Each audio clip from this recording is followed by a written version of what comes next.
crois que les poissons rouges ont une mémoire de 3 secondes, que les vikings portaient des casques à cornes, ou que ton sang devient bleu quand il manque d'oxygène? Spoiler, tout ça c'est faux. Et le pire, c'est que la majorité des gens le croient encore aujourd'hui. Dans cette vidéo, on va démonter ensemble 5 croyances qu'on répète depuis toujours. Des trucs que t'as sûrement appris à l'école, entendus à table ou vus dans des films. Et tu verras qu'elles sont tellement ancrées dans nos têtes qu'on ne pense même plus à les remettre en question. Je te promets qu'à la fin de cette vidéo, tu regarderas certaines choses du quotidien autrement. Et la dernière va littéralement te retourner le cerveau. On commence tout de suite. Les poissons rouges ont une mémoire de 3 secondes. On l'a tous sorti au moins une fois. T'as une mémoire de poisson rouge, en gros t'es distrait, tu retiens rien, t'es un peu bête. Sauf que c'est pas juste faux, c'est une injuste zoologique. En réalité, les poissons rouges ont une mémoire d'environ 3 mois. Oui, 3. Pas 3 secondes. Des chercheurs britanniques ont fait un test génial. Ils ont appris à des poissons à appuyer sur un levier pour avoir de la nourriture. Ils ont ensuite retiré le levier pendant plusieurs semaines, puis l'ont remis. Et devine quoi? Les poissons ont appuyé dessus immédiatement. Donc non seulement ils se souviennent, mais ils apprennent par association, exactement comme un chien. Et ce n'est pas tout, les poissons rouges reconnaissent leur propriétaire. Oui, toi quand tu t'approches de l'aquarium, ils réagissent différemment que quand c'est quelqu'un d'autre. C'est pas une illusion, ils associent ton visage à la nourriture. En gros, ils savent très bien qui te nourrit. Et qui les oublie? Ils ont même une forme d'intelligence spatiale. Des chercheurs australiens les ont entraînés à suivre un parcours dans un labyrinthe. 3 semaines plus tard, les poissons refont le chemin sans erreur. Donc le poisson rouge, c'est pas Dory. C'est plutôt Einstein en slip qui nage dans un bocal. Alors pourquoi on a inventé ce mythe? Parce qu'on a longtemps associé la taille du cerveau à l'intelligence. Sauf qu'en biologie, la taille ne veut rien dire. Une abeille se repère dans l'espace mieux qu'un humain dans un centre commercial. Donc la prochaine fois qu'on te dit que t'as une mémoire de poisson rouge, tu pourras répondre ouais et alors? 3 mois, c'est mieux que ta mémoire de couple. On n'utilise que 10% de notre cerveau. Ah, celle-là, c'est un classique des films et des conférences pseudo-inspirantes. L'être humain n'utilise que 10% de son cerveau. Tu l'as sûrement entendu dans Lucie, Limitless ou même à la radio. C'est une phrase qui fait rêver, imagine ce que tu pourrais faire si je débloquais 90% restant. Sauf que c'est du pipeau. Les neuroscientifiques sont formels, on utilise 100% de notre cerveau, mais pas tout en même temps. Imagine ton cerveau comme une grande ville.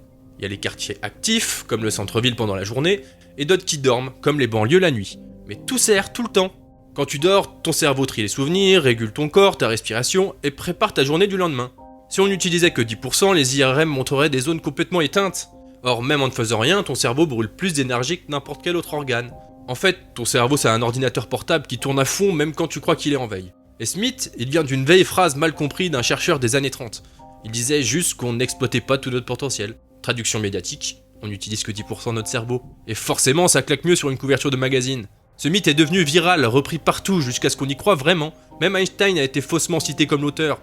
En réalité, tu utilises ton cerveau à 100%, mais pas à 100% de ton potentiel.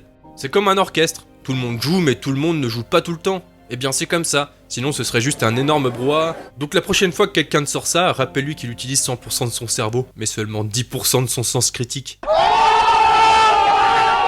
Le sucre rend les enfants hyperactifs. Alors celle-là c'est le cauchemar de tous les parents, dont moi. Pas de bonbons avant 18h, sinon ils vont grimper au plafond. Sauf que non.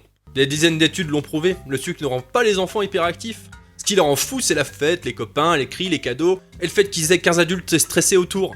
Le sucre, c'est juste de l'énergie. Il ne change pas le comportement, il alimente juste le moteur. Et le plus drôle, en 1994, des chercheurs ont donné à des enfants à goûter sans sucre, mais ont dit à leurs parents que c'était plein de sucre. Les parents décrivent leur enfant comme surexcité. En réalité, les enfants étaient calmes. C'est l'effet placebo parental. En revanche, ce qui existe vraiment, c'est le crash glycémique. Tu manges trop de sucre, ton corps réagit, coup de barre. C'est pas l'hyperactivité, juste une descente. Et si le sucre rendrait vraiment fou, tu crois pas qu'on aurait tous des crises après un tiramisu? Oula. Alors oui, faut pas en abuser, mais pas pour le comportement, pour la santé. Mais en réalité, ton enfant n'a pas besoin de moins de sucre, il a besoin que toi tu dormes plus. Les vikings portaient des casques à cornes. Ah, les vikings, ces guerriers nordiques qu'on imagine avec des casques à cornes, un cri de guerre, des muscles taillés dans la glace. Sauf que cette image, c'est du théâtre. Littéralement. Aucun casque à cornes n'a été retrouvé par les archéologues. Pas un seul. Ce mythe vient d'une costumière d'opéra du 19e siècle. Elle voulait que les personnages soient plus imposants. Résultat, casque à cornes, succès visuel, mythe éternel. Et Hollywood a fait le reste. Dans la réalité, les vikings étaient des marins stratèges. Ils pillaient, commerçaient, exploraient, et surtout ils n'étaient pas idiots. Un casque à cornes, c'est dangereux. T'imagines chargé dans une mêlée avec 2 poignées sur la tête? Le premier coup d'épée, tu sers de crochet mural. Les vrais casques étaient ronds, légers, faits pour encaisser les coups. Et contrairement à ce qu'on croit, les vikings étaient propres, organisés et même coquets. On a retrouvé des peignes, des pinces à barbe, des miroirs, bref, des guerriers qui sentaient la victoire, pas la sueur. Donc non, les casques à cornes, c'est du fantasme. Par contre, la barbe, ça c'était vrai. Le sang est bleu dans nos veines? Allez, dernière croyance, celle qu'on apprend dès l'école primaire. Ton sang est bleu quand il manque d'oxygène, et il devient rouge ensuite. Sauf que non, ton sang est toujours rouge. Ce bleu que tu vois sur tes veines, c'est juste une illusion d'optique. La lumière traverse ta peau. Certaines longueurs d'onde sont absorbées, d'autres envoyées, et ton œil interprète ça comme du bleu. C'est exactement comme l'eau de la mer, elle paraît bleue mais elle est transparente. Ton sang lui est rouge clair quand il est plein d'oxygène et rouge foncé quand il revient au cœur. Et ce mythe on le doit au manuel scolaire. Pour faire simple, les profs coloriaient les artères en rouge et les veines en bleu. Résultat, on a confondu ce schéma en réalité. Et des générations entières ont grandi en se croyant mi-humain, mi-schtroumpf. Et le pire dans tout ça, c'est qu'on continue à répéter ces erreurs sans jamais les remettre en question. Comme quoi, même à l'ère d'internet, on adore croire ce qui sonne vrai plutôt que ce qui est vrai. Si t'as appris un truc aujourd'hui, abonne-toi parce que les prochaines fois on va s'attaquer à d'autres croyances encore plus absurdes. Maintenant tu sais.